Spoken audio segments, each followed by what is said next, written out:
생생하게 상생하며 YTN 라디오 생생경제.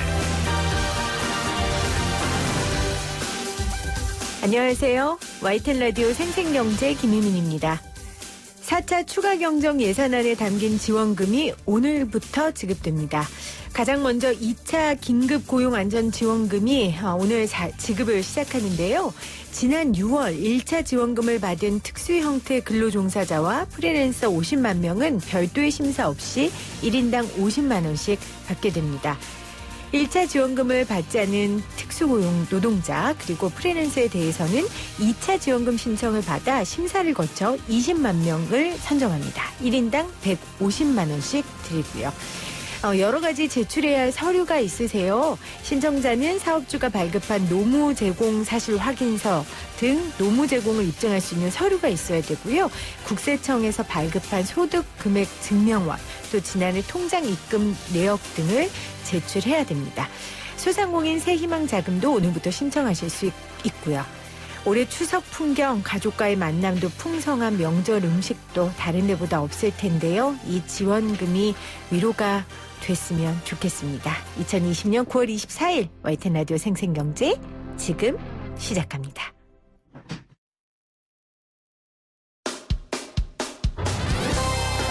쉬운 경제, 살아있는 경제, 우리 집 경제 이야기 YTN 라디오 생생경제.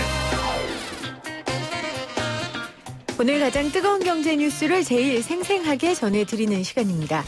최근 들어 공모주에 대한 뉴스 많이 접하셨을 거예요. 물론 남의 이야기인 분들이 더 많으십니다. 저도 마찬가지고요. 그래도 뭔지는 좀 알아둬야 되지 않겠어요?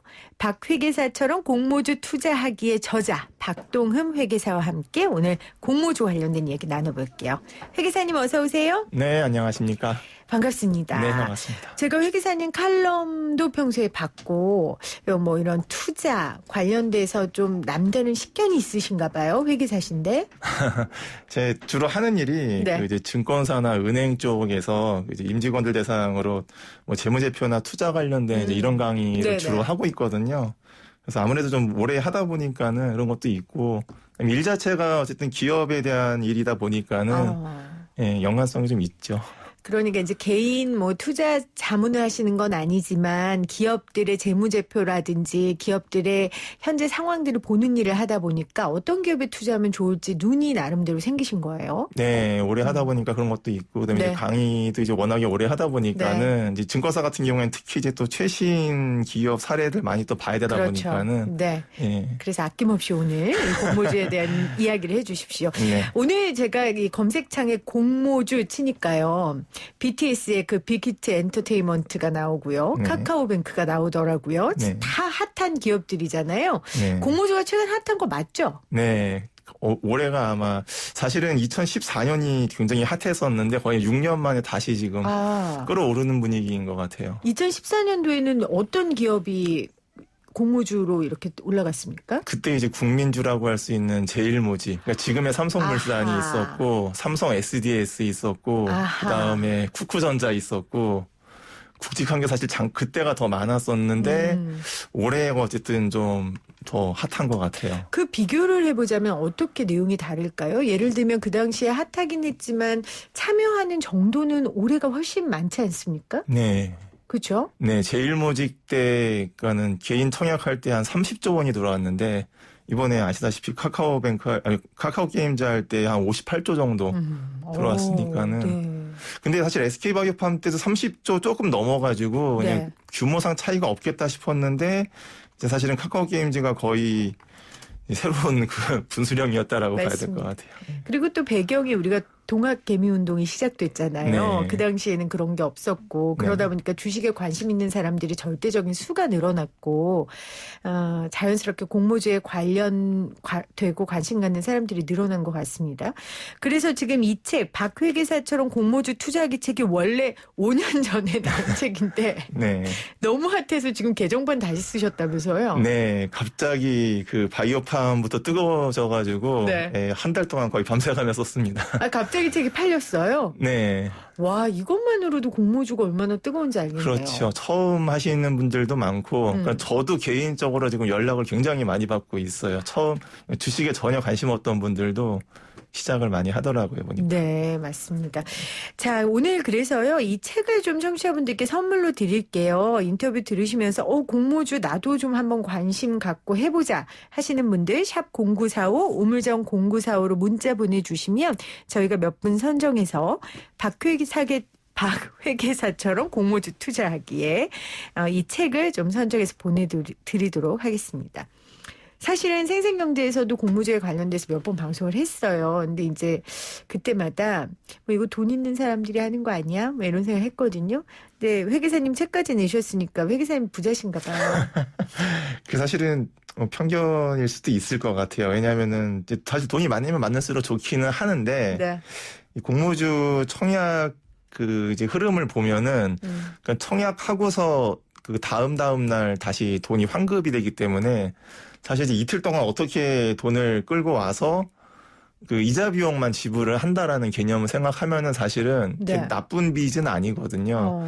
그러면 사실은 이제 직장 다니시는 분들 대부분 다 이제 마이너스 통장 쓰시고 그렇죠. 그 다음에 이제 보험 가입하면은 이제 또 보험사에서 보험 약관 대출로 또 마이너스식으로 받을 수도 있고요.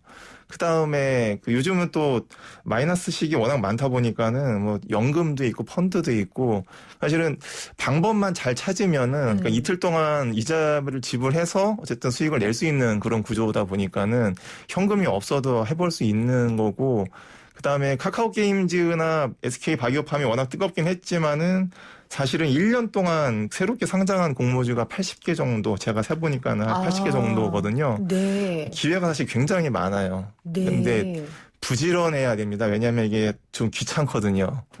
예, 그래서 저는 이제 공모주 투자를 이제 보통 이제 항상 그 강의 때 하는 얘기가 이제 이건 사실 나의 평생 사업이다. 그다음에 내가 할 수 있는 이제 나만의 적금 만들기라고 이제 항상 얘기를 하거든요. 꾸준히 기회가 있기 때문에 안정적으로 수익을 낼 수 있다 이렇게 좀 볼 수가 있을 것 같아요. 꾸준히 기회가 있어서 안정적으로 수익을 낼 수 있다. 그 수익률이 확실한 거예요? 네, 제가 그 책에도 썼지만 저는 이제 저는 투자 일기를 쓰는데 네. 10년 동안 수익률 보면은 그 옛날에 금융위기가 왔을 때 해도 손해난 적은 없었습니다. 아, 그렇군요. 네. 잘하셔서 그런 거 아니에요? 아무래도 일단 옥석 가리기는 해야 되는 거는 맞는데요. 제가 이제 이번에 그 책 쓰면서 그 작년부터 올해 상반기까지 통계를 한번 내봤는데 그 정말 나는 모른다. 그냥 무조건 다 청약을 하고서 상장하는 날 아침 9시에 무조건 다 팔겠다. 그렇게 해도 수익률이 33% 나와요. 아, 자, 공모주가 뭔지를 일단 정의를 하고 넘어가야 될 것 같아요. 왜냐하면 공모주가 뭔지 모르시는 분들은 아니 무슨 그런 물건이 있는가 이렇게 생각하실 것 같아서 공모주가 어떤 겁니까? 일단은 회사가 사업을 하려면은 네. 일단은 그 자금이 필요하잖아요. 투자를 받아야 되는데 예를 들면은 이제 추석 연휴 끝나고 상장 예정인 빅히트를 한번 예를 들어 보면은 거기도 사실은 이제 BTS 소속사인 건 다 알지만은 상장되지 않은 이제 비상장 상황이었기 때문에 회사에 대한 사실 정보는 잘 모릅니다. 네. 그래서 회사가 이제 이번 기회에 기업을 다 공개를 하죠. 기업에 대한 정보를 공개를 하고 이제 영어 이니셜로 이제 IPO 한참 하는 얘기가 그 의미이고 공개 모집 형식으로 이제 투자자들을 모아가지고서 투자를 받고 이제 반대급부로 주식을 나누어 주고 그래서 이제 그 주식은 상장이 되겠죠. 그래서 투자자를 공개 모집한다. 그 다음에 주식을 발행해서 나누어 준다. 그래서 이제 공모주 이렇게 정의를 할 수가 네. 있겠습니다. 쉽게 설명하면 주식시장에 우리 회사를 내놓는 거죠. 네. 근데 내놓기 위해 그 링에 올라가기 위해 우리 회사의 여러 가지 정보들을 공개하고 우리 회사가 이렇게 매력적이니 여러분 우리한테 투자하세요라고 주주들을 유혹하는 그런 작업들을 이제 하는 거고 공모주는 바로 그 주식을 이야기를 하는 겁니다. 그래서 아까 하신 말로 다시 되돌아가서 청약하고 상장돼서 팔아도 된다. 네. 그래도 이자 낸 만큼의 수익은 얻는다. 그래서 안정적인 수익 구조가 나는 거다라는 말씀이신 거죠? 이자 이상이죠. 이자만큼 내면 안 되는 거고 예, 이자 이상으로 많이 내야 되겠죠. 옥석 가리기는 해야 될 거예요 아마. 예. 옥석 가리기를 해야 된다. 네. 자, 그러면은 가장 중요한 회계사님의 공모주 옥석 가리기의 기준은 어떤 겁니까? 참 아까 제가 그 통계로도 말씀드렸지만은 다 상장해가지고 다 청약하고 다 대박 나면 좋겠지만은 그렇죠. 이번 주부터 좀 기가 심상치가 않아요. 주식 시장이요. 예, 공모주도 마찬가지입니다. 아, 공모주죠. 상장하자마자 지금 이틀 만에 손실 30% 난 종목들 막 나오고 있어요. 와. 그러니까 이제는 좀 분위기가 좀 다운되는 상황이기는 한데 그 전까지도 사실 원래 그런 적들이 많았거든요. 그래서 옥석가리기는 해야 되는데 이제 가장 중요한 게 뭐냐 하면 아무래도 얼마나 싸게 나오느냐가 사실 가장 중요하죠. 그러니까는 그 아파트 분양이랑 좀 비슷한 맥락인데 이게 또 이미 그 아파트 지금 그 입주된 그 아파트보다 비싸게 분양되면 사실은 좀 메리트가 떨어질 수밖에 없듯이 주식도 마찬가지죠. 이미 네. 상장되어 있는 그러니까 빅히트 같은 경우도 뭐 JYP나 SM 이미 다 상장되어 있는 주식보다 비싸게 나오면은 투자자 입장에서 굳이 해야 되나라는 생각이 들 테니까는 네. 아무래도 싸게 나오는 게 가장 중요할 겁니다. 그래서 공모 가격이 어떻게 산정이 됐느냐부터 살펴봐야 되고요. 그러니까 공모 가격을 살펴보는 게 중요하다고 말씀하셨는데 무조건 싼 거를 산다는 게 좋은 기준은 아니잖아요. 네, 그러니까 비교를 해야 돼요. 비교를 같은 동종업계 말씀하시는 그렇습니다. 겁니까? 예. 그러면 같은 예를 들어 뭐 JYP나 아까 말씀하신 것처럼 SM보다는 빅히트가 싸야 돼요? 그러니까 JYP SM이 벌고 있는 이익 대비 주가 비율이 있으니까는 그거를 이제 빅히트에다 대입을 했을 때 싸게 나오면은 좋은데 네. 분위기는 싸지 않다라는 지금 얘기들도 많이 나오고 있어서 그런데 최종 가격이 이제 그 내일까지 기관 투자자들 수요 예측 끝나고 월요일 날 나올 거예요. 그래서 이제 그때 좀 돼봐야지 진짜 싼지 비싼지는 좀 알 수 있을 것 같은데 네. 일단은 증권신고서 초안을 봤을 때는 싸지는 않다라는 게 일단은 좀 정설이죠. 네. 그러니까 공모주 청약을 할 때 처음에 그 가격이 동종업계에 비해서 어떤지 본인의 기준을 가지고 명확하게 봐야 된다라고 말씀을 하셨고요. 네. 또 어떤 기준이 있을까요? 그 다음에 이제 그 기관 투자자들이 일단은 가장 중요한 게 좀 분위기는 또 무시 못하는 상황이어서 네. 그러니까는 개인들이 청약하기 전에 일단 금액 공모 가격 얼마로 할 거냐에 대해서 기관 투자자들이 이제 먼저 그 기업으로부터 이제 IR 이제 그 기업에 대한 정보 발표 듣고 그 다음에 이제 가격이랑 그 수량을 써내요. 그 기관들이 우리는 얼마를 받고 싶다. 라는 거를 써내는데 그게 이제 내일까지입니다. 네. 내일까지 끝나고 월요일 날 이제 확정이 되는데 빅히트 빅히트 그러니까 모든 공모주가 다 일정은 비슷해요. 그런 식으로 진행이 되는데 이제 어느 가격에 얼마나 많이 몰렸느냐, 이제 그런 분위기도 중요하고 그 다음에 이제 상장 당일 날 나올 물량이 얼마냐. 몇백만 주의 물량이 상장 당일부터 거래가 될 거냐. 이제 전부 다 그 투자 설명서에 내용이 들어가 있습니다. 네. 좀 핵심을 뽑아서 살펴봐야 되겠죠. 아까 그래서 부지런해야 된다는 말씀을 그래서 하셨군요. 네, 봐야 되는 것도 많고 네. 그다음에 청약하는 것도 부지런해야 되고. 아유, 그럼요. 네. 이번에 카카오 게임즈 같은 경우에는 퇴직금 다 넣은 분도 계시고 70대 어르신 중에서는 뭐 노후 자금을 다 부었다는 분도 계시니까요. 네.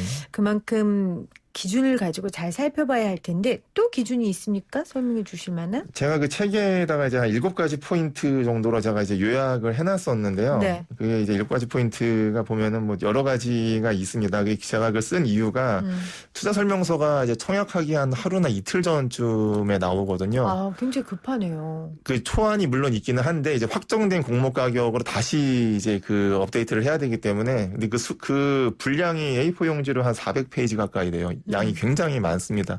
사실은 그래서 다 본다라는 게 현실적으로 불가능하기 때문에 네. 결국은 이제 포인트 찝어서 볼 수밖에는 없는 상황이죠. 그래서 그러면 그 포인트를 좀 찝어주세요. 예, 그래서 제가 이제 그 책에서 제시를 한 부분이 이제 핵심 투자 위험. 그러니까 예를 들면 이제 BTS 같은 경우에는 뭐 이미 다 알려져 있는 상황이죠. 뭐 그 BTS에 너무 지금 매출이 집중되어 있다. 그 다음에 뭐 군대 가야 된다. 그다음에 이제 코로나19 때문에 공연도 많이 못 한다. 이제 이런 것들에 대해서 과연 회사의 성장성이나 실적에 어떻게 영향을 미칠 거냐 이런 것도 봐야 되고 그다음에 이제 아까 말씀드린 것처럼 공모 가격의 위치, 그러니까 기관 투자자들이 얼마의 가격에 가장 많이 써냈느냐도 살펴봐야 되고요.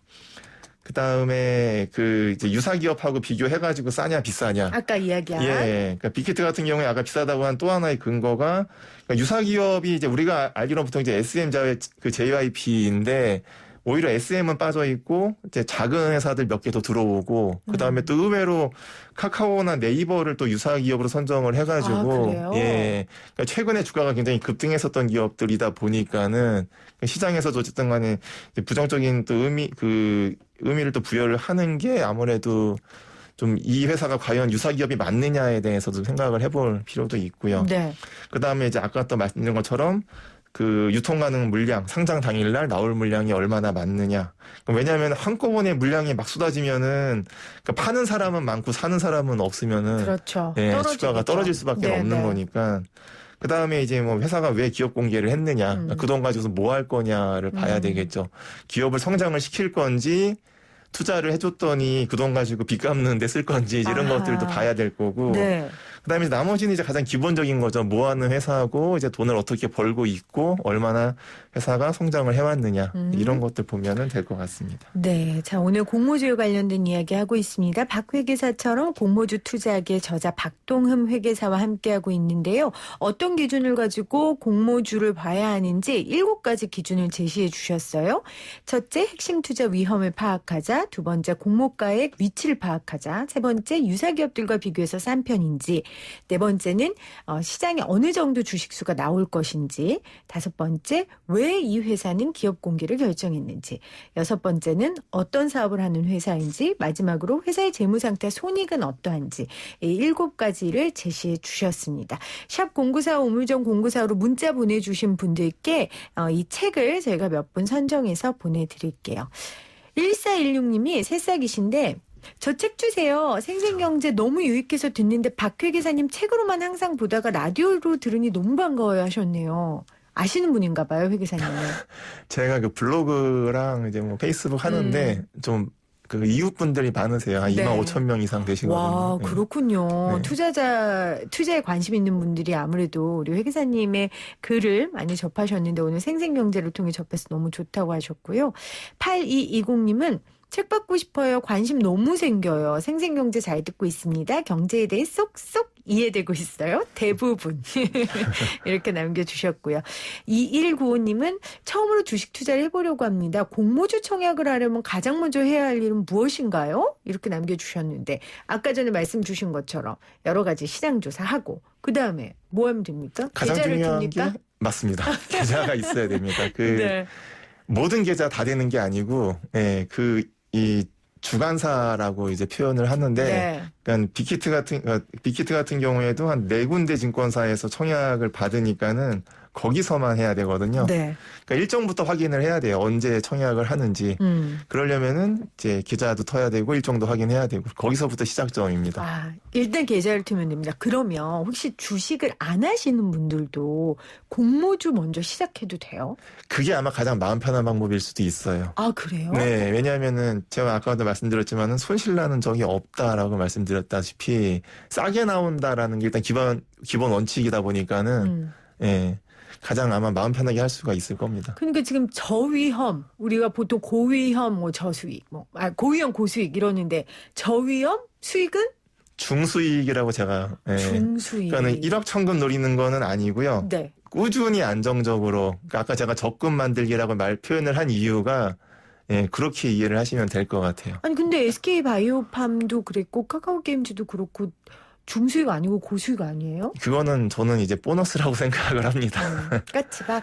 네. 우리가 원래 생각하지 못했던 그 외의 수입이란 말씀이시죠? 이제 큰 기업들이 아무래도 1년에 한 몇 개씩 들어오거든요. 이제 그때 한 번씩 보너스 받고 그 전에는 이제 80계좌가 얘기 드렸는데 나머지는 이제 이삭줍기 마인드로 조금씩 이익 내다가 이제 보너스 받는 식으로 하시면은 알차게 수익을 만드실 수 있습니다. 그러면 그 작은 기업들 아까 80개를 하셨는데 그건 정보를 어디서 얻어요? 그냥 경제신문 뚫어지게 쳐다보면 나와요? 그 포털 사이트에다가 공모주 치셔도 되고요. 그 다음에 장외거래 사이트 유명한 데 몇 군데 있습니다. 그런 네. 데서 보면은 달력 모양으로 예쁘게 잘 만들어져 있어요. 아, 달력 모양으로 네. 예쁘게 몇 월 며칠에 뭐 나온다. 신상 준비돼 있습니다. 이런 네. 것처럼. 맞습니다. 그렇군요. 4611님이 공모 공모주를 잘해서 투자했다 해도 주식시장의 변동성이 오늘처럼 크면 정말 믿을 수 있나요? 주가지수 떨어지는 것 같은 전반적인 위험은 늘 상존하는 걸까 하셨어요. 저도 이거 궁금했어요. 그래서 옥석 가리기를 해야 되는 게, 그 손실나는 종목들도 있어요.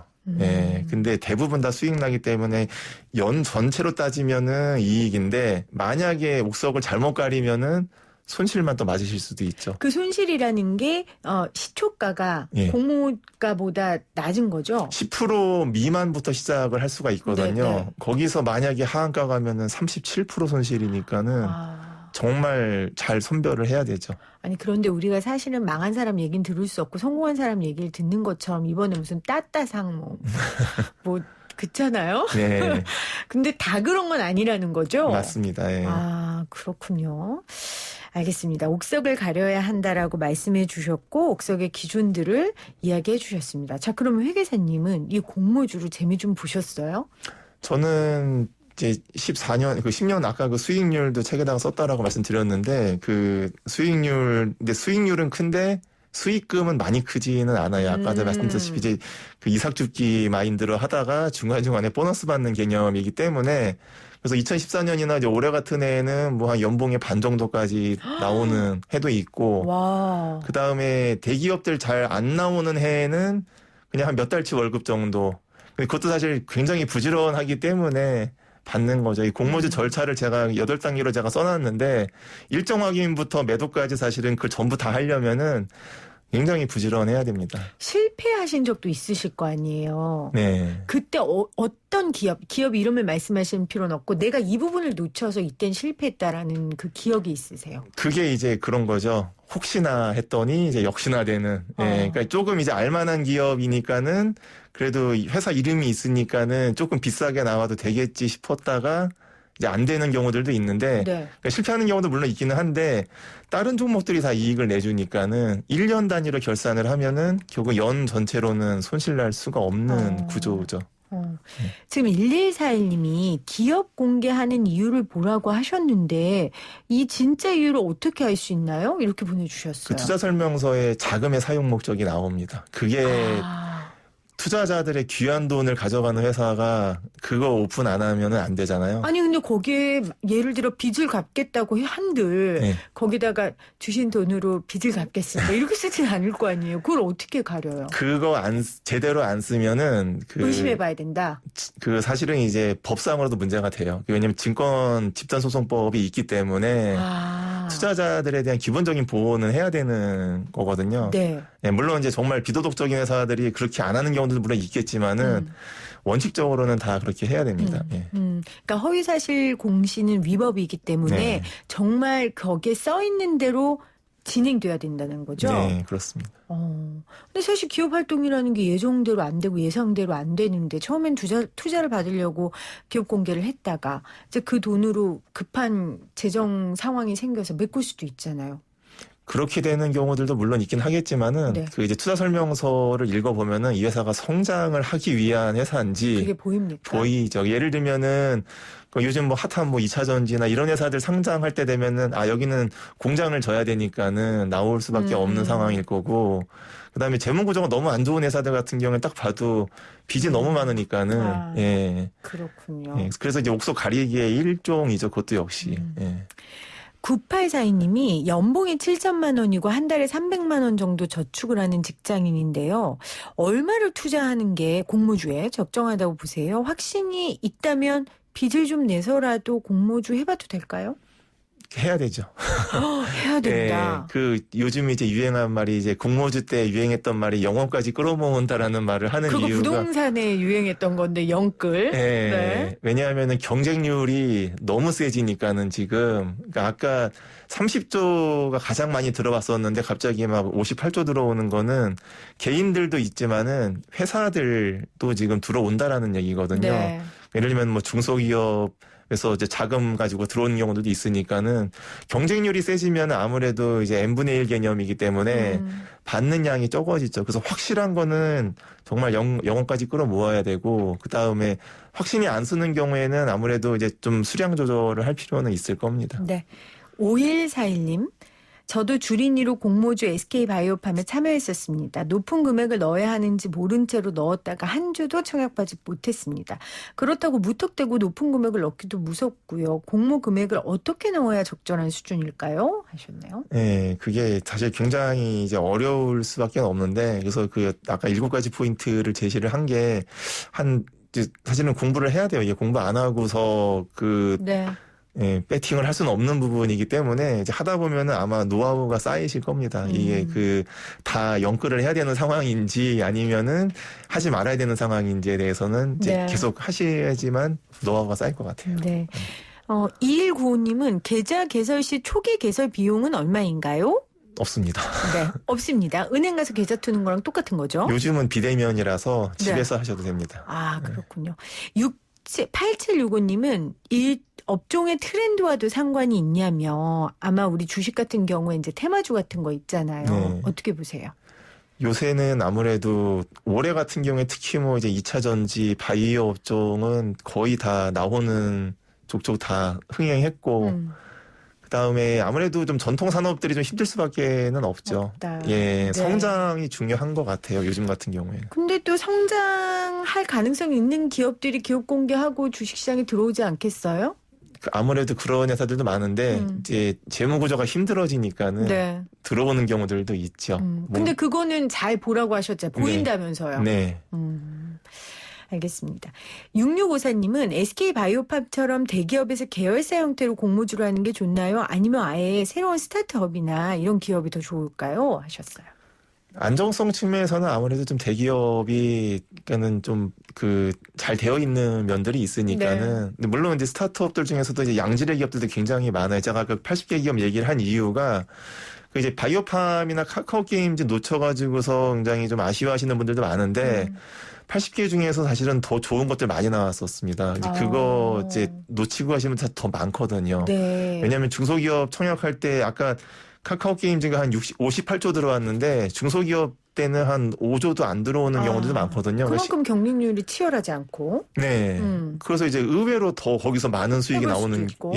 그럴 수도 있죠. 그래서 작은 데라고 무시해서도 안 되고 네. 그다음에 이제 아까 제가 또 실패 사례에서 또 들어본 회사들 중에서도 또 이제 기대했다가 안 된 경우들도 있기 때문에 네.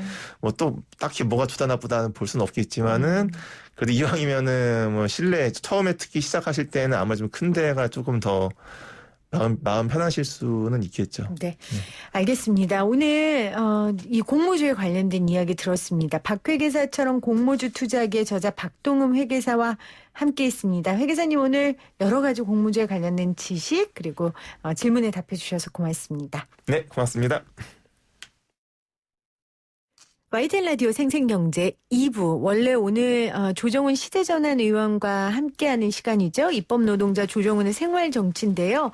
우리 입법노동자 오늘 굉장히 바쁩니다. 지금 국회 본회의장에서 법안심의 투표 중이어서 오늘 법안이 굉장히 많대요. 그래서 원래 전화 연결을 하기로 했고 지금까지도 시도를 했는데 도저히 우리 입법노동자가 안 된다고 해서 또 저희 생생경제가 노동자의 노동을 굉장히 중요하게 여기는 방송 아니겠습니까? 그래서 회계사님을 다시 모셨습니다.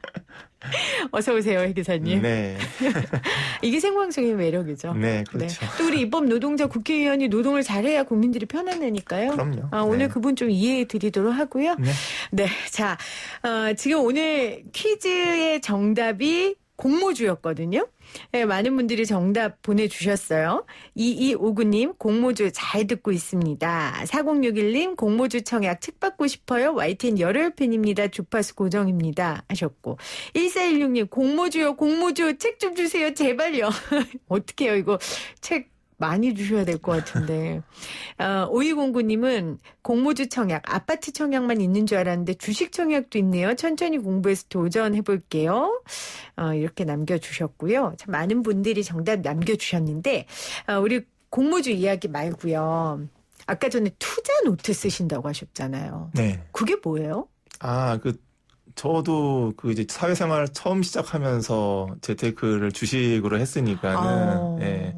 저도 이제 매년 결산 이제 일기식으로 쓰고 있거든요. 네. 예. 일기로요. 그럼 예. 뭐 얼마를 투자했고 얼마 수익을 냈고 이렇게. 그렇죠. 근데 사실 저는 그렇게 뭐 1년에 뭐 이렇게 트레이딩 같이 막 샀다 팔았다 반복하는 스타일은 아니고요. 장기 투자. 쌀 때만 사고 비쌀 때는 그냥 가만히 있고. 그러면 오늘 어제 뭐 장이 난리가 났잖아요. 네. 뭐 여기저기에서 곡소리가 나고 있는데 네. 그때 많이 사셨겠네요. 아직은 그냥 대기 중입니다. 예. 이유는요? 더 떨어질 것 같으세요? 그러니까 사실은 너무 많이 올라왔기 때문에 사실은 뭐 이제 아니다라고 생각하실 수도 있긴 한데 저는 개인적으로 좀 아닌 것 같아가지고 그 거의 다 현금화를 시켰어요. 이미 다. 그러셨어요. 네. 그러면 코로나19 때 초반에 장 무너졌을 때 주식시장에서 빠져나가신 거예요? 그때 이제 조금씩 샀죠. 그때 이제 그때 오히려 무너질 때, 샀고, 예, 무너질 때 샀고. 예. 언제 그럼 빠져나가셨어요? 한 저번 달, 저저번 달부터 이제 거의 이제 이번 달에 거의 다 빠져나갔습니다. 예. 왜 주식시장이 다시 무너질 거라고 예측하셨어요? 저는 그 시황은 볼 줄은 몰라요. 그냥 저는 그러니까 저희 같은 그냥 개인 투자자. 네, 저는 그냥 기업에만 집중을 합니다. 그러니까 네, 기업 가치 내가 생각한 것보다 가격이 너무 많이 올라오니까는 비싼 거 아니냐라는 생각이 들죠. 물론 더 갈 수는 있지만은 네. 그거는 이제 저희 영역은 아니니까. 그러면 지금 회계사님이 기업을 본다고 하셨잖아요. 네. 사실 니콜라도 그렇고 예를 들면 어떤 제약회사도 그렇고 사실은 너무 많이 시가총액이 회사보다 지금 올라가 있다. 이런 지적들 많이 하고 이제 굉장히 거품이 위험하다. 네. 어떻게 생각하세요? 그게 사실은 원래 원칙은 시장이 답이다라고 보통 얘기를 많이 하는데, 그러니까는 가격이 올라갔다라는 거는 이제 이 회사가 앞으로 돈을 많이 벌 거다에 대한 결국 기대인데, 네. 이제 그 기대로 끝날 거냐 아니면 나는 확신을 할 거냐의 차이잖아요. 확신을 하면은 이제 투자를 해야 되는 거고, 기대만 하면은 사실은 이제 그 이후는 어떻게 벌을지는 모르는 거니까는 확신을 하려면은 역시 기업에 대한 공부를 할 수밖에는 없겠죠. 네. 예. 그러니까 그 기업에 대해 공부를 할 수 있는 팁을 좀 주시면 좋을 것 같아요. 그 가장 기본이 일단은 사업 보고서. 사업 보고서. 예. 그러니까 상장 기업들, 그러니까 기업 공개 아까 공모주의 같은 맥락인데 기업을 공개한다는 얘기는 기업에 대한 모든 정보를 오픈한다라는 얘기고 네. 거의 3개월마다 이제 그 분반기 실적 나오듯이 실적 나오고 나서 이제 보고서가 올라옵니다. 인터넷 들어가면 누구나 금융감독원 사이트 들어가면 누구나 다 볼 수가 있거든요. 거기서 이제 공부가 시작이 되는 거죠. 사업 보고서를 봐라. 네. 그럼 사업 보고서의 어떤 부분을 집중적으로 살펴보면 됩니까? 일단 사업의 내용 봐야 되고요. 네. 그 다음에 숫자 봐야 되고. 사업의 내용.